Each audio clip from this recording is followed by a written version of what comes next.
Hobitter, elverfolk og orker mødes i Geels skov i Holte.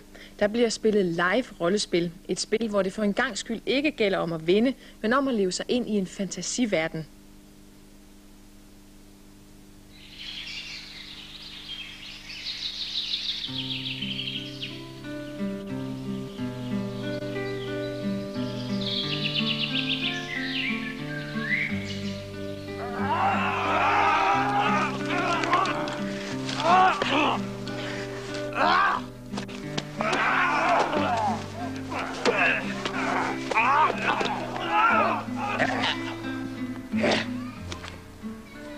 Midgårds Helte kalder de sig.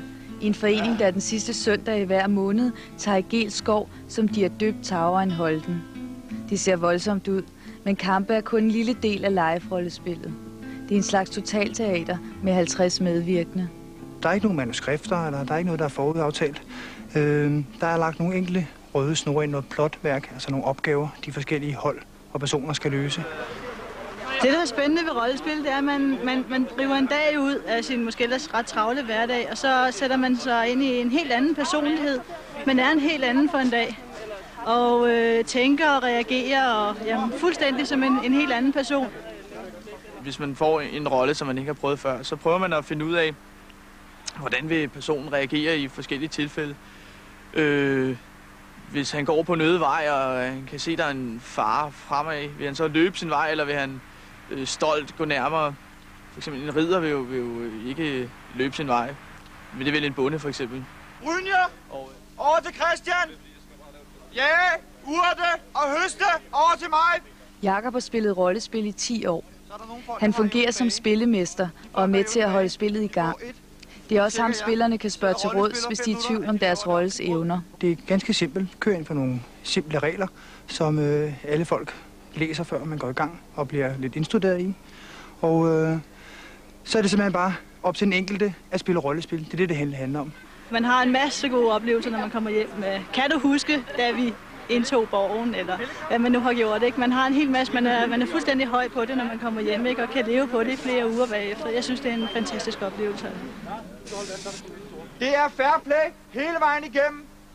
Så vi plejer at sige, lad være at tage en handling ud fra jeres egen personlige vinding, men tag den ud fra, at modstanderen, for så må sige, vedkommende møder ude i skoven, giv ham eller hende en oplevelse.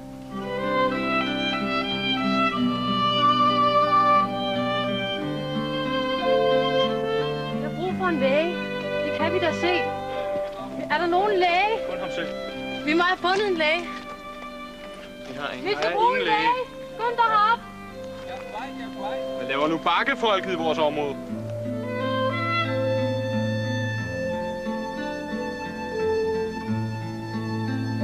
Hvor gammel er den mand? Kan han have oplevet det? Kan det være noget, der han ligesom husker? Ikke. Hvad skete der?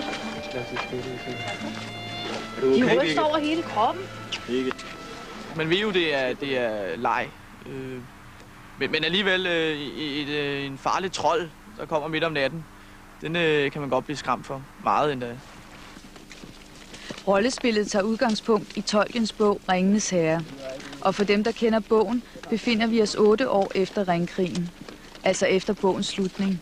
Vi er en masse, som har altid været vilde med Tolkien, og så tænkte vi, at nu når vi skulle til at lave det her Midgårds Helte, så skulle vi bruge en anden verden, og vi var Tolkien-freaks hele bundet, så det blev valgt at være i Tolkiens univers. Vi bare være varsomme ved vores ryg. De ikke falder os i højden. Midgårds Helte afholdte sit første scenarie for 1 år siden. Udover selve spillet bruges der tid på planlægning, foredrag og fremstilling af kostymer. For at deltage stilles der 2 krav. Man skal være over 18 og have fantasien i orden. Det er sygt, mennesker! Jeg har ikke forstand på noget. Lige ud fra porten ikke åben endnu. Okay, den ene er sådan, det er jeg gik dernede fra. Var der så hente den anden. Der er en overkvinde dernede. Skal jeg få den rundt her? Aldersgrænsen på 18 år er sat, fordi at vi satser på det seriøse og primært på ansvarligheden også. Mange af de gåder og plot, der blev sat i gang denne søndag, fortsætter på næste scenarie. Hvis der var nogen, der var så uheldige at falde i kamp, får de en ny rolle næste gang. Vi bytte. Må vi se vores kvinde? Det er selvfølgelig altid trist, når ens rolle dør, fordi et eller andet sted er den selvfølgelig blevet en del af en. Man har gået, og man har jo været den en del, ikke? Men det er selvfølgelig også muligheden for at prøve at blive noget andet. Altså, der er jo ikke nogen, der lever evigt, og man er udsat som år. Det er man altså. Jeg går ud fra, at vi er enige om, at andre går i fred. I kan betale skat, eller I kan forføre jer. Det må være sergeantens. Kom nu bare! Kom nu bare! Rollespillet er populært. Det vokser med nye deltagere hver eneste måned.